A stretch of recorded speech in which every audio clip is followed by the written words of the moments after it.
Halo guys, kembali lagi di saatnya kalian tahu. Buat kalian yang suka konten sejarah, jangan lupa klik tombol subscribe di bawah ini biar kalian nggak ketinggalan konten sejarah yang lainnya. Buruan, klik dulu. Kali ini kita akan membahas sisi kelam kemerdekaan Indonesia. Nah, biasanya kan mungkin diceritakan bagian haru dan bahagianya saja. Kali ini kita akan membahas masa bersiap. Istilah yang digunakan oleh pemerintahan Belanda untuk menggambarkan kekacauan yang terjadi pada saat itu. Kekacauan yang terjadi setelah kemerdekaan Indonesia itu diproklamirkan. Kejadiannya pada tahun 1945 sampai tahun 1950-an. Dan karena kejadian ini diduga membuat sedikitnya keturunan Indo-Belanda yang ada di Indonesia. Gak usah berlama-lama lagi, kita akan bahas masa bersiap di ini saatnya kalian tahu.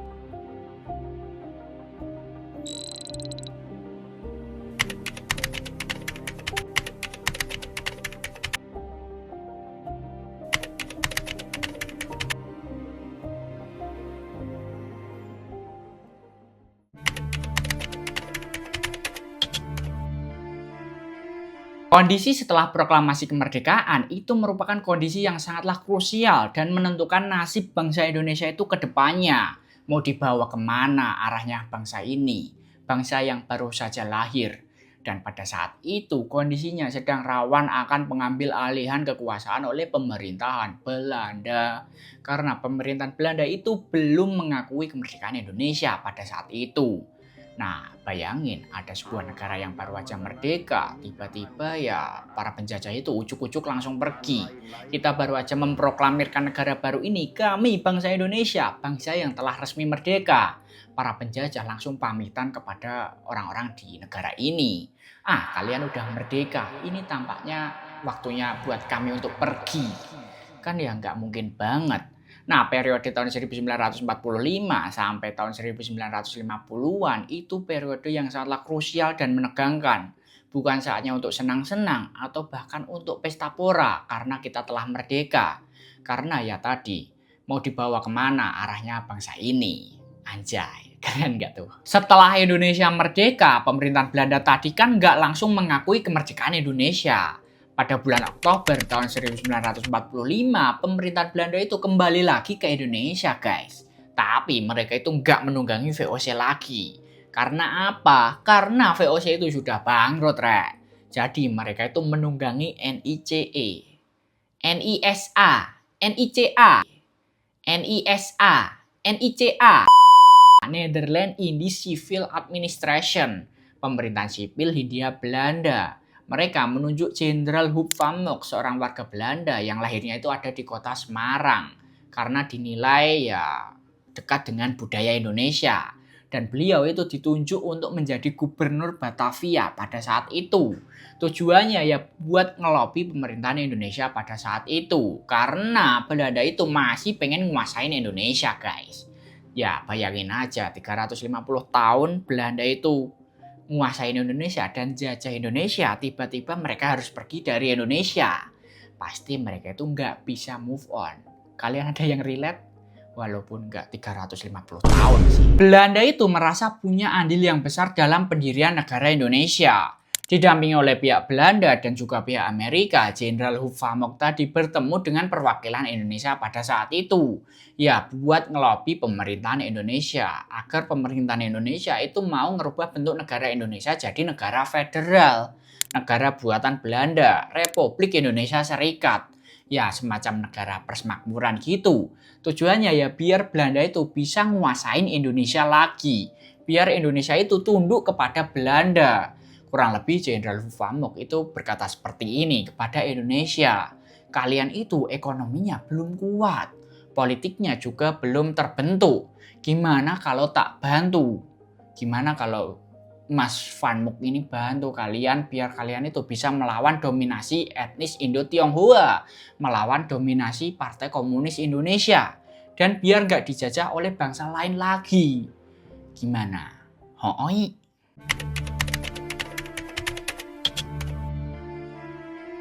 Masa bersiap ini merupakan istilah yang digunakan oleh pemerintahan Belanda yang menandai kekerasan yang dilakukan oleh masyarakat sipil Indonesia kepada orang-orang Belanda. Sebenarnya kekerasan ini tuh nggak cuma terjadi kepada orang-orang Belanda, tapi orang Indo-Eropa, Indo-Belanda, orang Indo-Tionghoa, orang Jepang, dan orang pro-Belanda seperti etnis Ambon, etnis Minahasa juga menjadi sasaran dari kekerasan masyarakat sipil.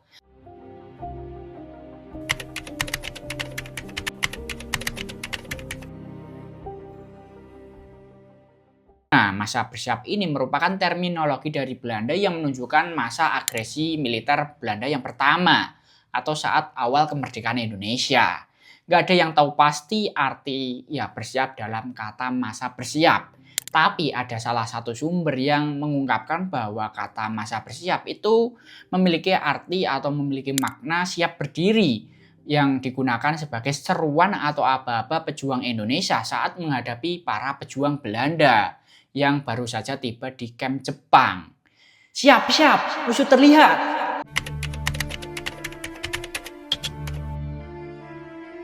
Kekerasan dan penyerangan ini awalnya terjadi di Pulau Jawa dan akhirnya itu merembet sampai ke Pulau Sumatera dan dilakukan oleh masyarakat sipil yang sering dikenal dengan barisan pemuda atau barisan pelopor.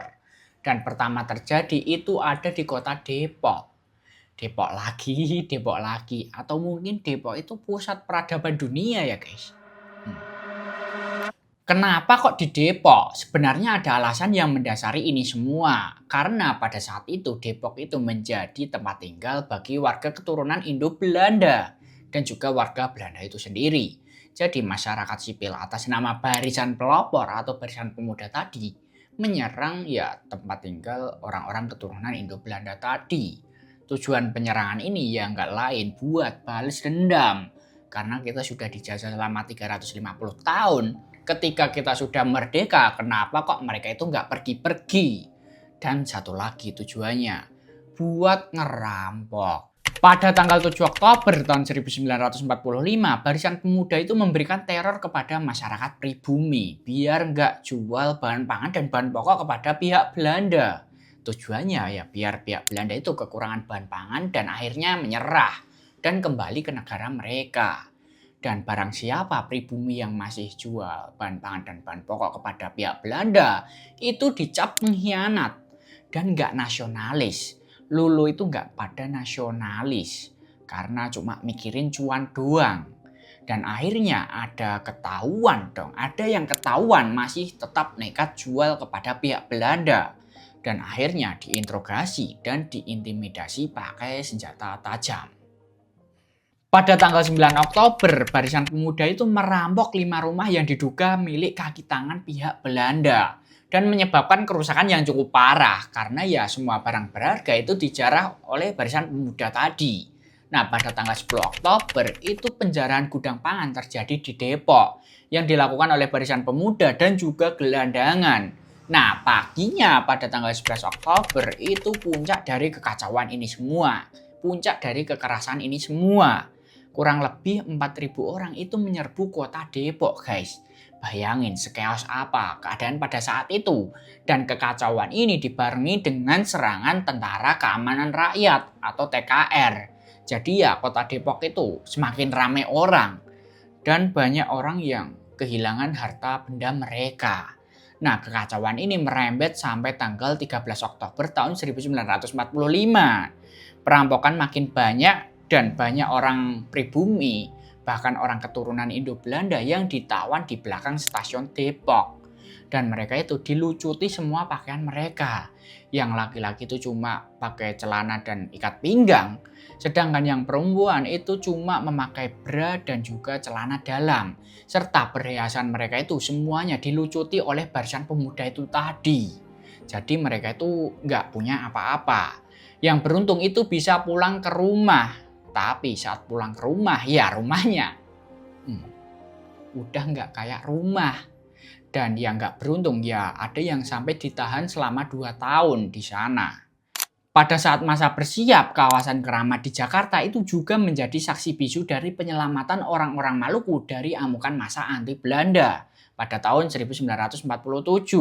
Jopi Taihutu, seorang warga yang tinggal di Jalan Keramat 7, itu menceritakan bahwa orang-orang Maluku itu datang berbondong-bondong ke kawasan Keramat untuk menyelamatkan diri mereka setelah adanya isu yang mengancam keselamatan mereka. Karena mereka itu dituding sebagai kolaborator pihak Belanda. Mereka itu tiba dalam beberapa gelombang ya untuk menyelamatkan diri mereka itu tadi. Orang tua Jopi itu pernah bercerita pada saat itu terdapat keluarga Ambon yang dibunuh oleh massa anti Belanda dan mayatnya itu dibuang ke dalam sumur, dan itu kejadiannya ada di Matraman, Jakarta Timur. Papa saya lari karena takut di. Pada saat itu masa bersiap itu terdapat komando khusus yang tugasnya itu untuk menghanguskan orang-orang Ambon yang pro KNIL. Maka dari itulah orang-orang Ambon, orang Minahasa, dan orang Timur itu berbondong-bondong untuk mengungsi dan menyelamatkan diri di kawasan Keramat. Kurang lebih ada sekitar 120 kepala keluarga atau mungkin ya 360 orang yang tinggal di kawasan Keramat untuk berlindung dari kekerasan itu semua.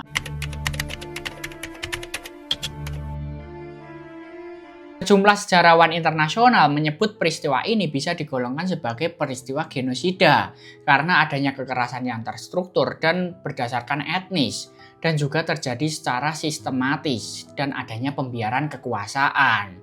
Belanda menyebutnya ini masa pembersihan terhadap warga kolonial Belanda, sedangkan Indonesia itu menyebut masa revolusi Indonesia. Akhirnya sejarah itu menyisakan luka di dua sisi. Kekerasan dan masa bersiap itu akhirnya mereda setelah adanya negosiasi pemerintahan Belanda dengan pemerintahan Indonesia yang diawali dengan adanya perundingan Linggarjati, yang secara de facto Belanda itu mulai mengakui kedaulatan Indonesia meliputi wilayah Jawa, Sumatera, dan juga Pulau Madura. Namun perundingan ini dianggap gagal oleh pemerintahan Belanda karena pemerintahan Belanda setelah itu melakukan agresi militer yang pertama pada tanggal 21 Juli sampai tanggal 5 Agustus tahun 1947. Tujuannya ya buat ngerebut kota-kota besar yang sudah dikuasain oleh pemerintahan Indonesia.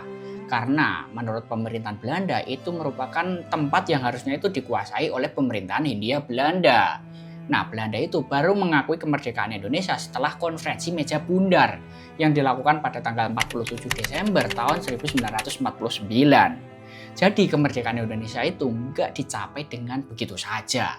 Ternyata setelah kemerdekaan Indonesia kita itu harus berjuang lagi. Dan nggak sebatas itu aja. Nah, kalau menurut kalian kita harus bahas video apa lagi guys? Tulis di kolom komentar. Kalau aku ada kurangnya jangan lupa tulis juga. Jangan lupa like, komen, dan subscribe. Terima kasih.